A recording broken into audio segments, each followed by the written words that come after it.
սիրտս կանգնում է, մեր նախընտրական ծրագիրը գրելուց, բանակ անվտանգություն, սիրտ կամելով էին գրում, որտեղ մեր աչքի առաջ է այդ պրոբլեմները, խոսում են ատեստացիայից, այստեղ կանգնած տարիքով պայմանագրայիններ, որ մարտական հերթապահություն է կարել, անում, քանիստ է ատեստացիան հանձնում,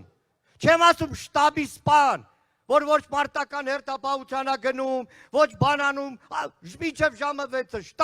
շտաբից հետո պարապում է, մարտական հերթապահություն իրականացնող Տավուշից մինչև Մեղրի պայմանագրային զինծառայողների մեծ մասը աշխատավարձի բարձրացում չի տեսել, դրա համար Հայաստան դաշինքն ասում է, ոչ թե ատեստացիայի անհավասար պայմաններով, այլ ուղղակի բազային աշխատավարձը պետք է փոխվի ամբողջ բանակի համար, որ աշխատավարձը ստանա արժանապատիվ, ատեստացիան, մասնագիտական համապատասխանելիության։